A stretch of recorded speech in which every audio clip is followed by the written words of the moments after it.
Today, we're back again with Frank Turek as he tries to answer an important question and fails miserably doing it. Because Frank not only has no clue about intellectual pursuits, but he doesn't care.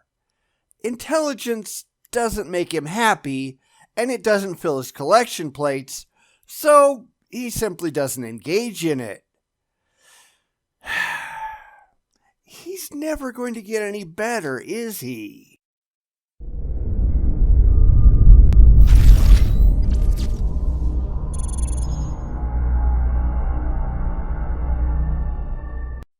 Frank Turek has been getting some pretty good questions lately. Questions he completely flubs and shows exactly why he's such a laughingstock. Today, someone asks him how he defines evidence. Now, we all know that he's going to get it completely wrong because Frank isn't a rational thinker. He doesn't understand the point behind intellectual pursuits. He can't comprehend truth for the sake of truth, fact for the sake of fact. It might make him feel bad, and he certainly can't have that. So, here he goes again, making a complete fool of himself. How do you define evidence? I'll go first. According to the dictionary, evidence is the available body of facts or information indicating whether a belief or proposition is true or valid. The goal of evidence is to reach a factually correct conclusion. This isn't about how you feel. It isn't about what you want to be true. It's about determining if a given conclusion is the most rationally defensible position that you can hold given the currently available data. And no conclusion is ever eternal. As we find more information, we must reevaluate our positions in light of that new data to find out if our conclusion still stands up. Evidence must be objective. It doesn't matter if it appeals to you personally. It matters if it is defensible. But, as I think we're going to see coming up, that is just not how the religious handle it. How do I define evidence? Well, evidence comes in a lot of different varieties. Not really, but Frank isn't really interested in getting to objective truth. So he, like most theists, simply considers anything that gets them to where they want to go to be the evidence that they must have been right all along. What Frank and other theists do isn't searching for evidence. It's pure confirmation bias, because they start off with a goal in mind, an assumption that their pre-existing beliefs are automatically right, and therefore, whatever leads them in the direction that they want to go, that must be evidence. And they're just wrong. Evidence can be, I guess, what would be the dictionary definition of evidence? Reasons to believe something is true, maybe, okay? Nope, that's not what evidence is. I already gave the definition. In fact, we don't start with something that we want to believe is true and then go looking for evidence. We start with the evidence and see what the evidence in and of itself supports. Rational people do not start with a conclusion. They start with the facts and see where the facts lead. So Frank, he's already off to a very bad start. So you can get evidence from philosophy, you can get evidence from science, you can get evidence from intuitions, like the intuition that I know that torturing babies for fun is wrong. No, you can't. And why do the religious use that idea? I've seen a lot of them use that one specifically. I think it's because they're convinced that nobody would ever argue with them. But when you think about it, isn't that what God is doing?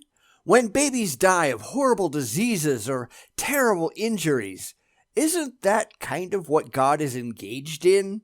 Certainly, he could fix it, couldn't he? He could make sure babies never die terrible deaths or really any deaths at all, right? He is God after all, but he doesn't. So why doesn't he? This goes right back to the problem of evil. If God can and he doesn't, then he's evil. Maybe God gets off on it. I don't know. Maybe somewhere up in heaven, God is looking down through his holy telescope, and when he finds a dying baby, he just rubs his hands together in glee and, well, a whole bunch of moaning ensues. God, for all we know, is into torture porn. I don't know what to tell you. Conscience. You can get evidence from history. So there's a lot of different places you can get evidence from.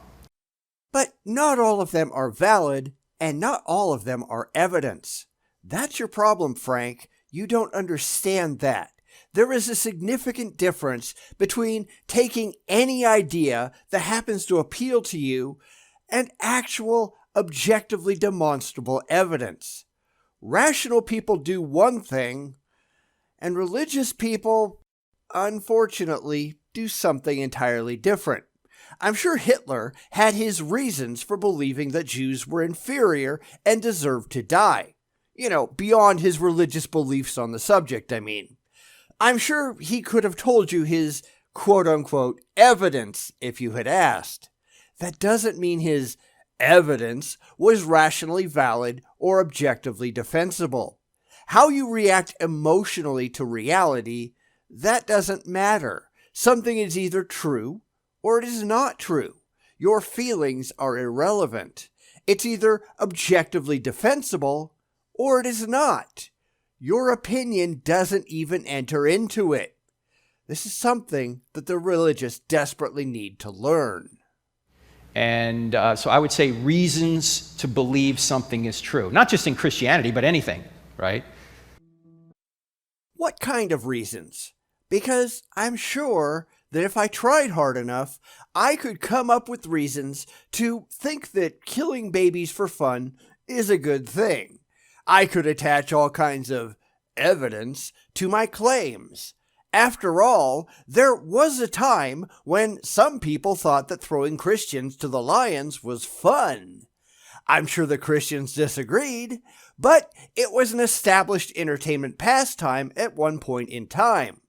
I'm sure the Romans had all kinds of justifications that they came up with for doing so too. Does that make this a reasonable, rational, well-supported belief? I don't think so, and I'm betting you don't either. At one point, Christians justified enslaving other people as a moral good using their big book of multiple choice. They had evidence to support their belief. Were they right or were they wrong? You tell me. Because that's really where all of this leads. There's a difference between having evidence, strong, objectively defensible evidence that a certain proposition is factually true, and having a rationalization, an emotionally comforting, individually convincing reason why they hold a belief based on feelings. Those two things are not the same, and when skeptics talk to the religious about evidence, we mean something very specific that the religious are apparently incapable of understanding. We're not interested in their feelings. We're interested in their facts. We want to know how they get from point A to point B without their pre-existing blind faith getting involved. And that's where they have a problem, because they can't differentiate between what is true based on the evidence and what they want to be true based on their faith. It's why you can't start with a conclusion and work backwards from there. You can't start with a belief in God and look for anything that might be twisted to lead to that conclusion. That's what the religious do. It's not what rational people do. That's why engaging these religious wingnuts is usually so counterproductive. They aren't even in the same rational ballpark as we are. They do not have the same goals in mind. They just want to feel good about the things that they believe, and we want the truth. whatever that truth happens to be. It's a real shame to have to admit that the religious simply aren't interested in the truth. The truth is scary. It's uncomfortable. It doesn't cater to their emotions, and therefore they really want nothing at all to do with it. It's why the religious are so immature. They're irrational little children. They behave the same way. And that's just sad.